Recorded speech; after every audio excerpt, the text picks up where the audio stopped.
Om Shanti. Good morning प्यारे मीठे बाबा के। आज 25/11/2022 के अनमोल महावाक्य सुनते हैं।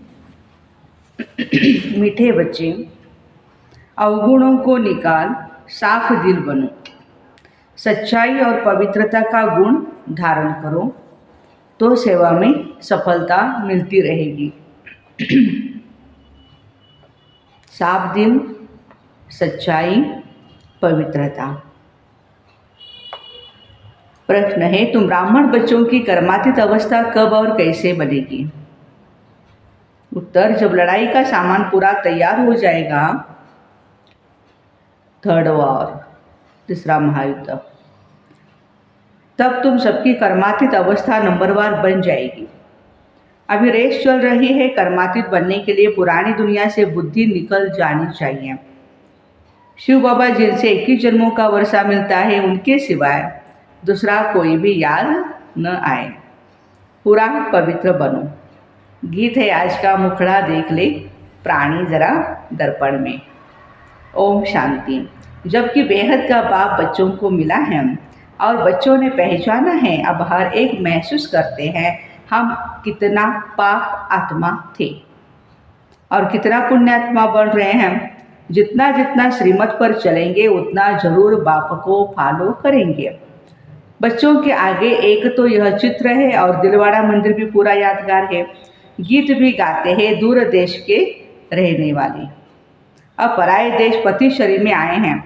बाबा खुद कहते हैं यह पराया देश है। पराया किसका? रावण का। तुम भी पराये देश अथवा रावण राज्य में हो। भारतवासी पहले राम राज्य में थे, इस समय पराये अर्थात रावण राज्य में हैं। शिव बाबा तो विचार सागर मंथन नहीं करते, उनको जरूरत ही नहीं है ना। यह ब्रह्मा विचार सागर मंथन कर समझाते हैं। यह जो जैनी लोग हैं उनका यह दिलवाड़ा मंदिर है। यह जो चैतन्य होकर के गए हैं उनका ही जड़ यादगार है। आदि देव आदि देवी बैठे हैं, ऊपर में स्वर्ग है। अब अगर जो उन्हों के भगत है उन्हों को ज्ञान मिले तो अच्छी तरह समझ सकते हैं। बरोबर नीचे राजयोग की शिक्षा ले रहे हैं। ऊपर में प्रवृत्ति मार्ग है और नीचे निवृत्ति मार्ग दिखाते। नीचे भी प्रवृत्ति मार्ग है। कुंवारी कन्या, अधर कन्या का भी चित्र है। अधर कुमार और कुमारी, तो कुमार भी है यहाँ। तो मंदिर में आदिदेव ब्रह्मा भी बैठे हैं और बच्चे भी उनके साथ बैठे हैं। अब तुम समझ गए हो, ब्रह्मा सरस्वती ही राधे कृष्ण बनते हैं। ब्रह्मा की आत्मा का बहु जन्मों के अंत का जन्म यह है। यह बाप और बच्चों का यादगार है। ऐसे तो नहीं हजार लाख चित्र रखेंगे, मॉडल में थोड़े चित्र रखे जाते हैं। यह है जड़ और हमारा है चैतन्य। दिलवाड़ा मंदिर है जड़ यादगार और मधुबन है हमारा चैतन्य यादगार। जिन्होंने कल्प पहले भारत को स्वर्ग बनाया है उन्हों का ये यादगार है। जगत अम्बा, जगत पिता और उनके बच्चे। मेजॉरिटी माताओं की होने के कारण बी के नाम लिख दिया। मंदिर में भी कुंवारी कन्या और अधर देवी है। अंदर जाएंगे तो हाथियों पर मेल्स के चित्र दिखाते हैं। यह सब बातें तुम बच्चे समझ सकते हो। तुम अभी साफ दिल बनते हो, आत्मा से अवगुण निकाल रहे हो। तुम्हारी मम्मा किसको समझाती थी ना तो उनको बहुत अच्छी तरह से तीर लग जाता था। उनमें क्यों तीर लग जाता था? क्योंकि मातेश्वरी में सच्चाई और पवित्रता थी भी कुमारी। मम्मा का नाम पहले आता है, पहले लक्ष्मी आता है, फिर नारायण। अब बाबा कहते हैं मम्मा जैसे गुण धारण करो, अवगुणों को निकालते जाओ। नहीं निकालेंगे तो पद भ्रष्ट हो जाएंगे। सपूत बच्चों का काम है हर एक बात समझना। पहले तुम बेसमझ थे, अब बाबा समझदार बनाते। अज्ञान में बच्चे खराब होते हैं तो बाप का नाम बदनाम कर देते हैं ना। यह तो बेहद का बाप है। ब्रह्मा कुमार कुमारियां कहलाकर फिर ईश्वर बाप का नाम बदनाम कर दिया तो फिर उनका क्या हाल होगा? ऐसा काम क्यों करना चाहिए जो पद भी भ्रष्ट हो जाए और बहुतों का नुकसान हो जाए? बाबा ने समझाया है, दूर देश से आते हैं पराये देश में, फिर रावण राज्य द्वापर से शुरू होता, भक्ति भी द्वापर से शुरू होती है। इस समय सबकी तमोप्रधान जड़ जड़ीभूत अवस्था है। यह बेहद का पुराना झाड़ है, बेहद का ज्ञान कोई दे नहीं सकता, बेहद का संन्यास कोई करा न सके। वो हद का संन्यास कराते, बेहद का बाप बेहद की पुरानी दुनिया का संन्यास कराते, आत्माओं को समझाते, हे बच्चे ये पुरानी दुनिया है, तुम्हारे अब 84 जन्म पूरे हुए, महाभारत लड़ाई सामने खड़ी है, विनाश अवश्य होना है, इसलिए बेहद के बाप और वर्षे को याद करो। हे आत्माएं सुनती हो? जी बाबा सुन रहे हैं। हम आत्मा है, परमात्मा बाप हमको पढ़ाते हैं। जब तक यह पक्का निश्चय नहीं है, गोया कुछ भी नहीं समझेंगे। पहले यह निश्चय करें, हम आत्मा विनाशी है, हम अशरीरी आत्मा शरीर में आकर प्रवेश करती है, नहीं तो आदमशुमारी वृद्धि को कैसे पाएं। जैसे आत्माएं परमधाम से आकर शरीर में प्रवेश करती है, वैसे परमपिता परमात्मा भी ब्रह्मा बाबा के तन में प्रवेश करते हैं। तुम हमारे बच्चे हो, क्या कहते बाबा, तुम हमारे बच्चे हो, तुम मुझ सागर के बच्चे जल करके खाक हो गए विकार में। अब मैं आया हूँ तुमको पावन बनाकर वापस घर ले जाने के लिए। जो विकार में जास्ती जाते हैं उनको पतित या भ्रष्टाचारी कहा जाता है। ये सारी दुनिया ही विकारी है, इसलिए ड्रामा प्लान अनुसार मैं रावण के देश में आता हूँ। 5000 वर्ष पहले भी आया था, हर कल्प आता हूँ और आता भी संगम युग में। बच्चों को मुक्ति जीवन मुक्ति देने आता हूँ। सतयुग में है जीवन मुक्ति, बाकी सब मुक्ति में रहते, तो भी इतनी सब जो आत्माएं हैं उनको ले कौन जाएगा। बाप को ही लिबरेटर या गाइड कहते हैं। बाबा ही आकर भक्तों को भक्ति का फल देते हैं। तुम ही पुजारी से पूज्य बनते हो, बाबा कोई और तकलीफ नहीं देते। दिलवाड़ा मंदिर में चित्र बरोबर ठीक है, बच्चे योग में बैठे हैं, उन्हों को शिक्षा देने वाला कौन है? बाबा। परमपिता परमात्मा का चित्र भी है शिव बाबा द्वारा। शिव बाबा ब्रह्मा द्वारा सतयुग की स्थापना कर रहे हैं। यहाँ भी चित्र में देखो, झाड़ के नीचे तपस्या कर रहे हैं। ब्रह्मा सरस्वती की भी माँ हो गई। गाया भी जाता है, त्वमेव माताश्च पिता त्वमेव, त्वमेव बंधुश्च सखा त्वमेव। निराकार को कैसे कह सकते? इसमें उसने प्रवेश किया है तो यह माता बनी। शिव बाबा ने जब ब्रह्मा बाबा के तन में प्रवेश किया तो ब्रह्मा हमारी माता बनी। सन्यासी तो निवृत्ति मार्ग वाले हैं, अपने मुख से कहते हैं यह हमारे फॉलोअर्स हैं, वे कहते हैं हम फॉलोअर्स हैं। यहाँ तो माता पिता दोनों हैं, इसलिए कहते हैं त्वमेव माताश्च पिता त्वमेव। बंधु भी है, जिसमें प्रवेश करते वह भी पढ़ते रहते तो सखा भी बन जाते हैं। शिव बाबा कहते हैं मैंने ब्रह्मा द्वारा एडॉप्ट किया है। तुम राजयोग सीख रहे हो, शिव बाबा को अपना शरीर है नहीं, वहाँ मंदिर में लिंग रखा है। जितने भी हमारे महादेव के टेम्पल्स हैं वहाँ शिवलिंग है ना। दिलवाड़ा का अर्थ कोई समझ नहीं सकते। अधर कुमारी, कुमारी कन्या भी है, सिकलानी वाले। शिव का भी चित्र है। स्वर्ग का मालिक बनाने वाला उस्ताद जरूर चाहिए। वहाँ श्री कृष्ण की बात नहीं।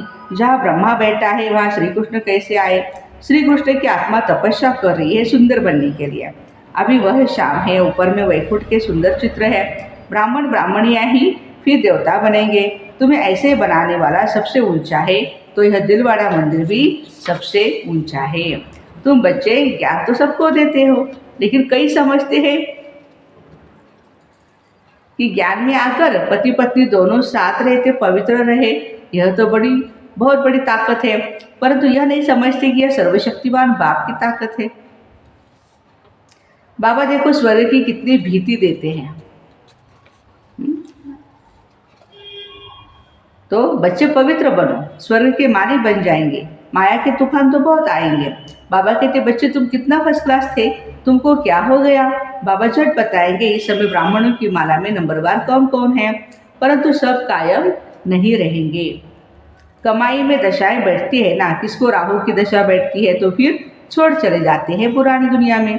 कहते हैं हमसे मेहनत नहीं होती है, बाबा को याद नहीं कर सकते हैं, नहीं कहने से नास्तिक बनते हैं, दशाएं फिरती रहती है।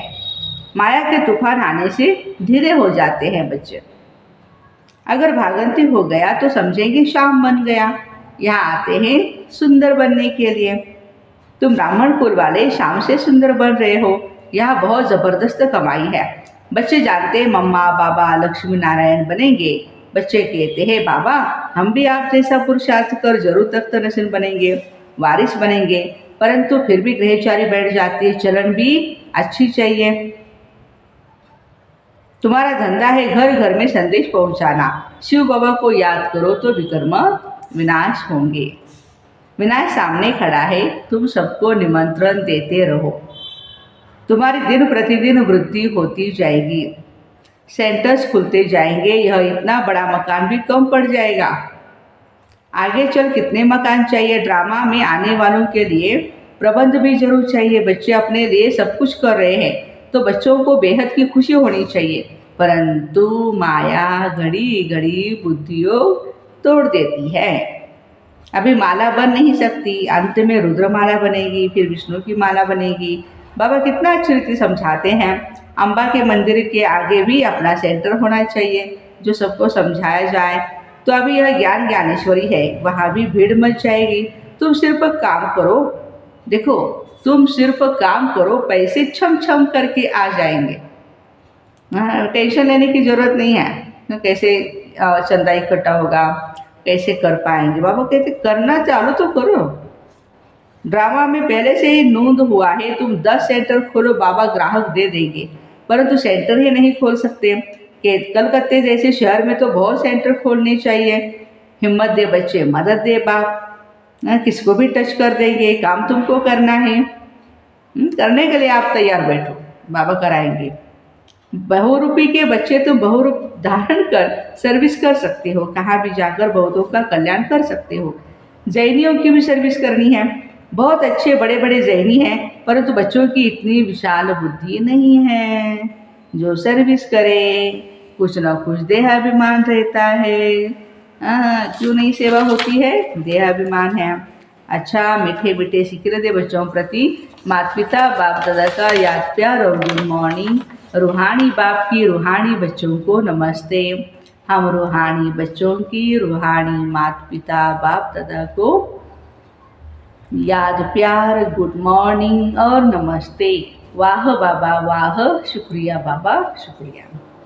मातेश्वरी जी के अनमोल महावाक्य सुनते हैं। सतोगुणी रजोगुणी तमोगुणी ये 3 शब्द कहते, इसको यथार्थ समझना जरूरी है। मनुष्य समझते हैं यह तीनों गुण इकट्ठे चलते हैं, परंतु विवेक क्या कहता है, क्या यह तीनों गुण इकट्ठे चले आते हैं? वह तीनों गुणों का पाठ अलग अलग युग में होता है। विवेक तो ऐसे ही कहता है यह 3 गुण इकट्ठे नहीं चलते। जब सतयुग होता है तो सतोगुणी है, द्वापार है तो रजोगुणी है और कलयुग है तो तमोगुणी है। जब सतो है तो तमो रजो नहीं, जब रजो है तो सतोगुण नहीं। ये मनुष्य तो ऐसे ही समझकर बैठे हैं यह तीनों गुण इकट्ठे चलते आते हैं। ये बात कहना सरासर भूल है। वो समझते जब मनुष्य सच बोलते हैं, पाप कर्म नहीं करते हैं तो वो सतोगुणी होते हैं। परंतु विवेक कहता है जब हम कहते सतोगुण तो इस सतोगुण का मतलब है संपूर्ण सुख। सतोगुण का मतलब है संपूर्ण सुख। गोया सारी सृष्टि सतोगुणी। बाकी ऐसे नहीं कहेंगे जो सच बोलता है वो सतोगुणी है और जो झूठ बोलता है वो कलियुगी तमोगुणी है। ऐसे ही दुनिया चलती आती है। अब जब हम सतयुग कहते हैं इसका मतलब है सारी सृष्टि पर सतोगुण सतो प्रधान चाहिए। हाँ, कोई समय ऐसा था सतयुग था जहाँ सारा संसार सतोगुणी था। अब वो सतयुग नहीं है, अभी तो है ही कलियुगी दुनिया। गोया सारी सृष्टि पर तमो प्रधानता का राज्य है। इस तमोगुणी समय पर फिर सत्वगुण कहाँ से आया? अब है घोर अंधियारा जिसको ब्रह्मा की रात कहते हैं, ब्रह्मा का दिन कहते हैं। ब्रह्मा का दिन है सतयुग और ब्रह्मा की रात है कलयुग, तो हम दोनों को मिला नहीं सकते। इस कलयुगी संसार को असार संसार क्यों कहते हैं? क्योंकि इस दुनिया में कोई भी सार नहीं, माना कोई भी वस्तु में वो ताकत नहीं रही, अर्थात सुख शांति पवित्रता नहीं। जो इस सृष्टि पर कोई समय सुख शांति पवित्रता थी, अब वो ताकत नहीं, क्योंकि इस सृष्टि में 5 भूतों की प्रवेशता है। इसलिए ही इस सृष्टि को भय का सागर अथवा कर्म बंधन का सागर कहते। इसलिए ही मनुष्य दुखी हो परमात्मा को पुकार रहे हैं। परमात्मा हमको भवसागर से पार करो इसे सिद्ध है जरूर कोई अभय अर्थात निर्भयता का भी संसार है जिसमें चलना चाहते हैं। इसलिए इस संसार को पाप का सागर कहते हैं, जिससे पार कर पुण्य आत्मा वाली दुनिया में चलना चाहते हैं। तो दुनियाएं दो है, एक है सतयुगी सार वाली दुनिया और दूसरी है कलियुगी असार वाली दुनिया। दोनों दुनियाएं इस सृष्टि पर ही होती है, पृथ्वी पर ही होती है। अच्छा, धारणा के लिए मुख्य सार है, बाबा का बन करके माया के वश नहीं होना, कर्मातीत बनने का पुरुषार्थ करना है, बाबा को भूल नास्तिक नहीं बनना है, बुद्धि से बेहद का संन्यास करना है, बेहद खुशी में रहकर विशाल बुद्धि बन सेवा करनी है। बेहद खुशी में रह विशाल बुद्धि बन सेवा करनी है। वरदान, दिल की समीपता द्वारा सहयोग का अधिकार प्राप्त कर उमंग उत्साह में उड़ने वाले तीव्र पुरुषार्थी भव। जो बच्चे दूर बैठे भी सदा बाबा के दिल के समीप हैं, उन्हें सहयोग का अधिकार प्राप्त है और अंत तक सहयोग मिलता रहेगा। इसलिए इस अधिकार की स्मृति से कभी भी न तो कमजोर बनना है, न दिल शिकस्त बनना है, न पुरुषार्थ में साधारण पुरुषार्थी बनना है। बाबा कंबाइंड है, बाप कंबाइंड है। इसलिए सदा उमंग उत्साह से तीव्र पुरुषार्थी बन आगे बढ़ते रहना है। कमजोरी व दिल शिकस्तपन बाप के हवाले कर दो। अपने पास सिर्फ क्या रखो, उमंग और उत्साह। आज का स्लोगन है, श्रीमत के कदम पर कदम रखते चलो तो संपूर्णता की मंजिल समीप आ जाएगी। श्रीमत के कदम पर कदम रखते चलो तो क्या होगा, संपूर्णता की मंजिल समीप आ जाएगी। तो ऐसे दिल की समीपता द्वारा सहयोग का अधिकार प्राप्त कर उमंग उत्साह में उड़ने वाले तीव्र पुरुषार्थी भाई बहनों को ओम शांति। Have a nice day.